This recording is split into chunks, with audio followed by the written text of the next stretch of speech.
Good evening. This is Debra V. Wilson. It is Sunday, the 25th of July, 2051. The time is 1800 hours and 54 minutes, and that's BST. I'm going to try to get through this podcast without meandering. This is my second attempt at it because I had a coughing jag. Now I've had to close the windows because someone's shooting off firecrackers. See, I'm already meandering. 2003, shortly thereafter, in the invasion of Iraq, my activism in the UK switched in the direction of seeking to garner an understanding of the United Kingdom's internal national security model by understanding the work of the primary practitioners, and that's SO15, the Counter Terrorism Police, and MI5, the Security Service. So at one point, and I've brought this up in another video, so I've actually the point I want to get to is the Counterterrorism Police, as I say with a smile. So at one point I came into the country and I was asked who I was and why I was doing this. I was going to the country 3 to 4 times a year. At that time, I lived in Chicago and I was spending about $5,000 to $6,000 a year. I was self-funded and self-directed. The British asked via SO15, so that's counterterrorism out of the Met, the Metropolitan Police, if I was willing to share my work. I felt a great deal of hesitation, trepidation, because I thought, well, they're trying to censor me. But then the officer brought up the point that if it was, because he asked me what was I doing with the work, well, I was submitting it to the UK government by Home Office. And it was a valid point he made, in which he said, well, if it's going to the government, they'd like to see it, then I could still submit it to Home Office. That was fine, and I did. Over the next few years, counterterrorism police officers at Heathrow Airport, Terminal 5, T5, interviewed me about my work. I was nervous. Again, I was concerned that they would try to direct my work, try to censor my work, and worst case scenario, if I was particularly critical of something, tell me not to come back to the country and put the girth behind it. None of that happened. Instead, what ended up happening was interesting. I used to, when I would talk, when they'd ask me a question, my voice would quiver, I'd be nervous. It became, they were all older white men, and I called them, of course not to their faces, the old white men of Heathrow. It was certainly not something I looked forward to until, and I don't know exactly when it happened, but I became stronger at defending my position. They weren't challenging me in the sense of this is wrong, you should say this as opposed to that. No, they were questioning me how I came to those conclusions. The most interesting thing happened. I can't say I looked forward to talking to them, but I became more confident in myself. In America, I worked Chicago. I worked as an accountant and in human resources. And within both those fields, I also did forensics work, investigating. And I've always enjoyed that. And I enjoyed interviewing people in England, London, and asking them, all sorts of people, how do you understand national security in this country?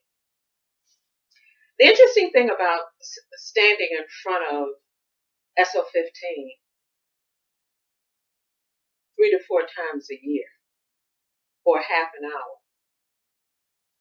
it changes you. And sometimes the change is so subtle you don't even realize it. And I'm going to be very presumptuous here. I think a part of me believes that maybe SO15 didn't realize to the extent I was changing. I became more confident. I became clear about articulating my position and how I've gotten to that position. I became more inquisitive when I could discern that perhaps the officer disagreed with the position I took. They never tried to sway me on their position if I did discern they were in disagreement. They were again curious how I got there. I found them to be quite the intimidating lot. I mean, I guess that's part of their role. I guess you don't want people going around saying, gee, counterterrorism police, bunch of pushovers. And I mean, I guess it doesn't need to be a binary because overwhelmingly they were respectful, although we had arguments at the desk. By the way, I was standing, they were standing.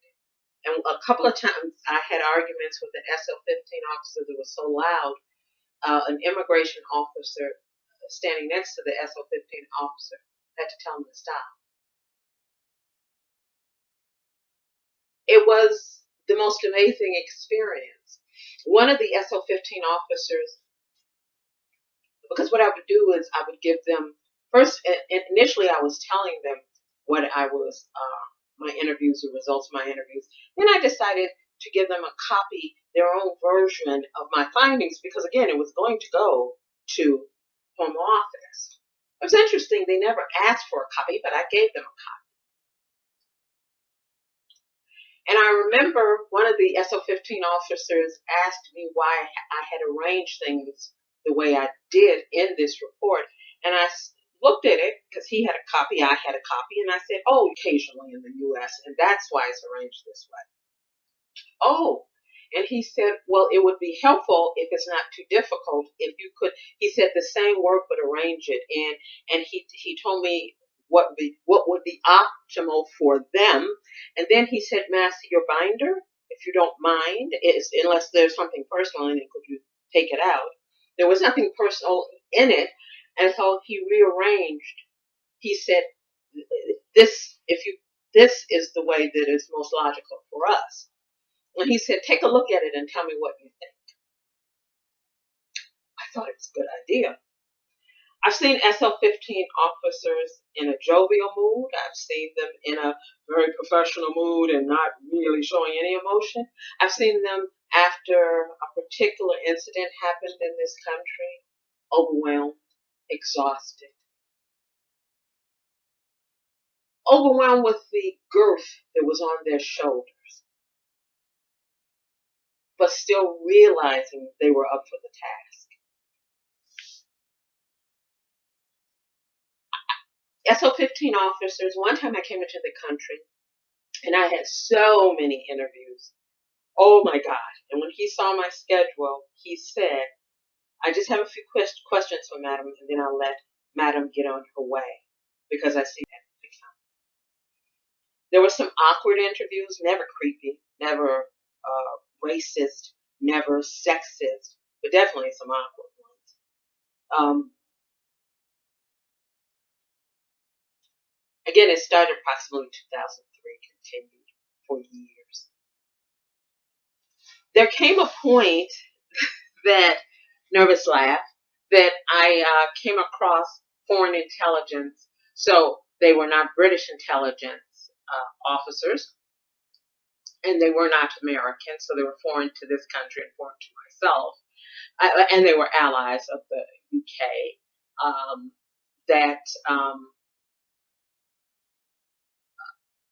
They approached me, not about information on this country, or the U.S., but they approached me. That caused a bit of now I'll do British speak, a ruffle, a flutter. It caused a bit of a flutter.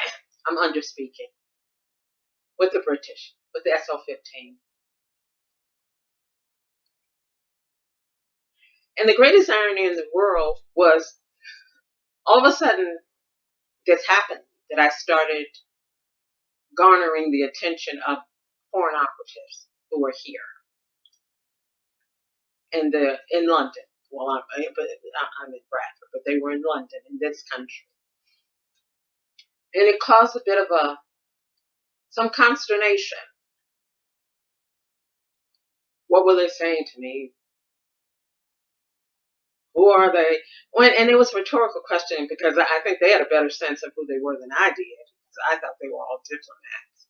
But the funniest thing was, as I was changing, and part of that change was happening because of the experiences I was having in the UK, and those experiences included my interactions with SO15.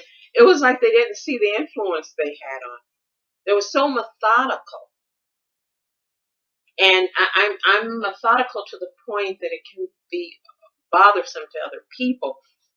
And here I found these people who, oh God, it's like, let me show you my methods, and even if I didn't agree with them, the method of how they think, I was mesmerized by the organization of their thoughts and their ability to communicate it. It was the most amazing experience. I don't take it for granted. And I posted something about SO15 on Twitter this morning whilst I was waiting. I was it doesn't matter where I was, but here I go being anal. And I was at Victoria train station, but I wasn't catching a train. They see, I always have to be specific. And I was thinking about the work I was able to do in this country and the fact that I got FaceTime, and not for a bad reason, with SO15. And I got to learn from SO15. I got to present my work. Who the heck, and that's not the word I want to use, who the heck is an activist that gets to present their work to SO15 and get immediate feedback from them? I mean, it was an amazing experience. I'm going to post something from Counter Terrorism Police. It's the head of the Counter Terrorism Police. Again, I'm not affiliated with them. I've never worked for any British government agency. The only jobs I've had in Britain were voluntary jobs at third sector NGOs, and I've had a bucket load of them, and that's not the word I wanted to use either. It starts with an S, the word I wanted to use. But in any case, I'm going to post it and take a look at what they do. And I did meander. I'm sorry. I said I wasn't going to, but I have. It's the most amazing experience in the world to have the space to be self. Oh boy, now I'm going to cry. It's the most amazing experience in the world because we all have these sets of life experiences and skill sets, right? And then we put them together how we do. And I quite loved my career in America, in Chicago. And I love doing research. And because I was able to research the UK Internal National Security Model, go figure, why SO15 and MI5 allowed me to do it, but they did. And because of the FaceTime with SO15, the skill sets that I had from work, my skill sets that I always say came from my parents, nature, nurture, things just came together in a way, and I fell in love with my work and my passion, and I grew in it. They're the most amazing people in the world. The men that I met were the most amazing people, and I might be a tad critical of people sometimes. It wasn't the easiest to talk to them, and there is no Pollyanna story to tell you about the SO15 officers I met. Rough, gruff, that's what they sounded like. Yes, that's not passive aggressive, not at all. But they gave me the space and the nurturing.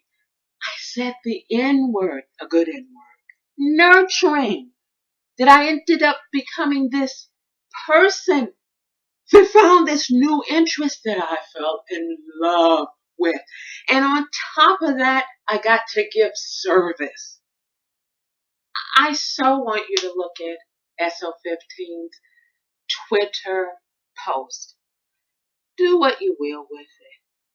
But I want to tell you, that's one agency that I want to. Sorry, blowing their sugar honey iced tea. I'm blowing their shit. They nurtured me like nobody's business. They apologized to me because when I said I got frustrated because they were always asking questions and they never answered mine, they apologized. And they recognized that this must be frustrating for you. And I'm sorry that we can't always answer your questions. Where we can, we will. But often we can't. Take a listen to this podcast, meandering and all. I'm going to post this tweet from the gentleman from SO15. I can't remember his name. I'm horrible with names. Oh my gosh. So here's the thing. My mother was Nation of Islam. My dad was Catholic. I'm from the south side of Chicago, a community called Woodlawn, the inner city. There were challenges from the gangs. And I ended up in the United Kingdom getting nurtured my skill set by the Counter Terrorism Police. So that's pretty cool, right? Well, at least I think so. So take a listen and make of it what you will. This is Debra Wilson, and I'm with Brad.